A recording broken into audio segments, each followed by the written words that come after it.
You don't know the world you're living in. Welcome to the future.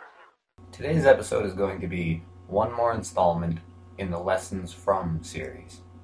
But rather than provide life lessons from a specific school of philosophy or a particular philosopher, this one is going to talk about three broad ideas that I have seen in most of the ancient Greek philosophers, regardless of their school.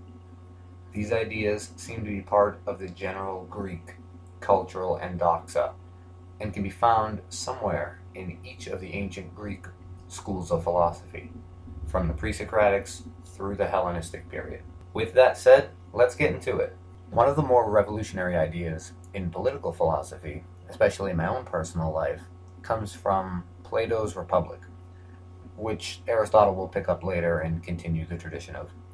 And it's the idea that society and governments ought to be ordered to bring about the good for society, rather than to serve the good of society. This slightly nuanced difference suggests that governments and societal institutions ought to serve the individual, but not in the way that we in the modern world understand that. In today's world, and essentially since modernity began in the Age of Enlightenment, public servants are supposed to do things that we, the people, desire, and they get their legitimacy from the paychecks that we, the people, pay from our taxes. It's the idea that the will of the people ought to be the rudder that steers society. But Plato wants to suggest that those who serve in the public ought to do what is best for us, regardless of if it is something that we want. And the leaders and policymakers do not derive their legitimacy from the will of the people, nor from the source of their pay, but rather from their wisdom and qualification to actually guide a society toward the good. This is a tough notion to consider because, liberal or conservative, it's hard to find a politician today who's trying to guide society toward virtue and enlightenment. This is why Plato thinks that leaders should not be elected by the public, because the public is viewed as those in need of a good teacher. I won't go into how Plato thinks these proverbial teachers ought to become rulers in society, because he does that in the Republic. But I will simply mention that he wants us to understand that we need guidance, not free rein. Plato has historically been heavily criticized for this because many commentators think that this begets the notion of elitism, whereby certain members know what is best for the more ignorant masses and act as a paternalistic, almost tyrannical government. And that's not an unjustified criticism. Plato's ideal government is a benevolent dictatorship, ruled by a philosopher king with a class of guardians who are so excelled in all the virtues that they are the stalwarts of civilization, carrying out the wise and beneficial decrees of the philosopher king to the benefit of all citizens. But we need not become monarchists to recognize that it is probably for the best for society to be oriented away from that which will cause its decay and destruction. I'm not trying to make a subtle modern political commentary about moralistic laws. Rather, I'm saying something almost common sense, I think, because without courage, society becomes weak and unable to carry itself forward. Without wise people, citizens will make short-sighted and harmful decisions. Without temperance, the mass of people are likely to overindulge to the point of societal cirrhosis. Without justice, innocent people will die and criminals will run free. What Plato says, and I agree, is that our institutions of society ought to direct our citizens toward the virtues rather than toward their own self-indulgence. How this might look or what specific policies ought to be put in place to achieve this in a modern democracy or republic is not within the scope of this video. All I will offer is the idea that we, as members of the public who care for the well-being of one another, should strive to encourage goodness rather than mere comfort. The second idea that the Greeks have left us with is the idea of balance and moderation. Although I'm not a big fan of Aristotle, I think his contribution to ethics has been one of the most important, and is one which most clearly demonstrates the Greek idea of balance and moderation. Very briefly, Aristotle's virtue ethics suggests that for any desire or mental state, there are three possible ways this can be expressed. The first is excess. Having too much of some desire or being too committed to an idea is a vice. Likewise, the second way our desires can be manifest is deficiency.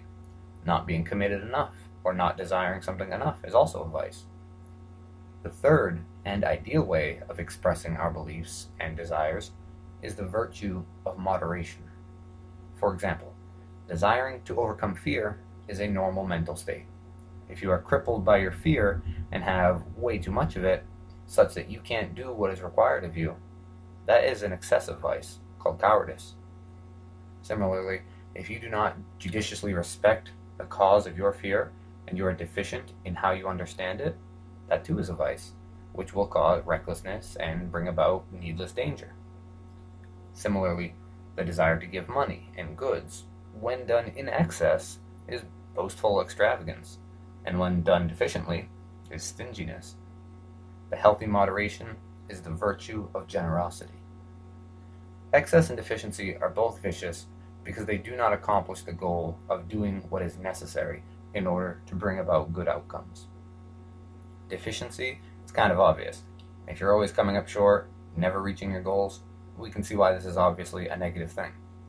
If you're too cowardly in war, for example, you will die, and those around you will have no backup, and they'll die also. But also, going overboard is also a vicious thing, because you're not doing what is necessary.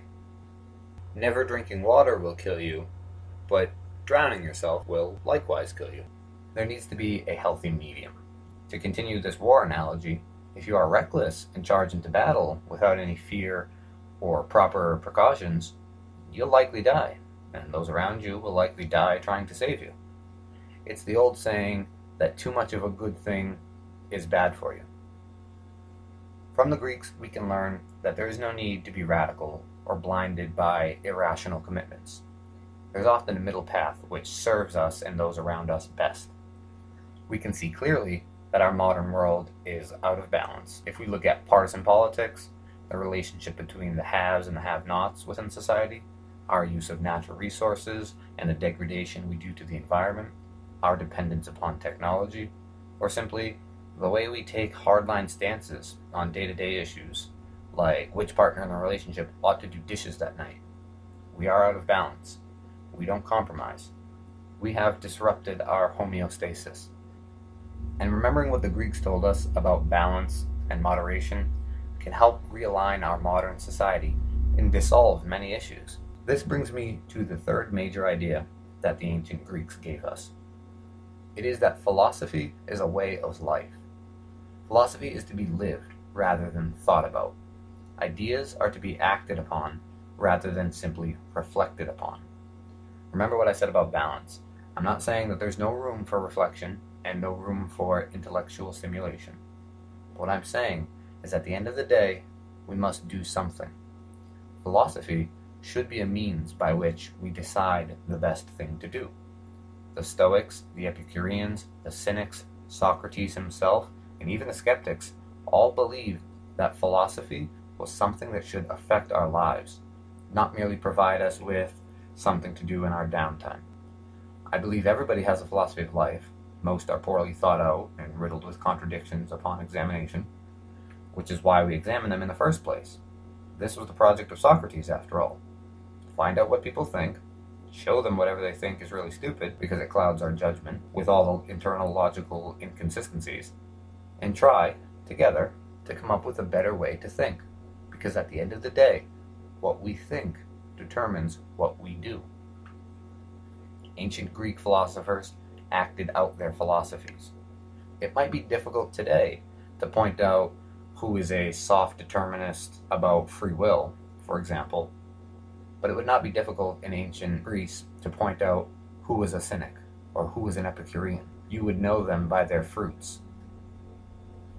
As a result, I don't think we should do philosophy merely as a brain teaser, as the case unfortunately amounts to of modern academic departments, nor do I think we should disregard philosophy as impractical navel-gazing. We should rigorously figure out the best way to conduct ourselves, and then go about conducting ourselves that way. Don't just do philosophy, do philosophy. Thank you as always for joining in. Join in further in the comments, like this video, and subscribe to the channel. They will men see either that or everyone else's.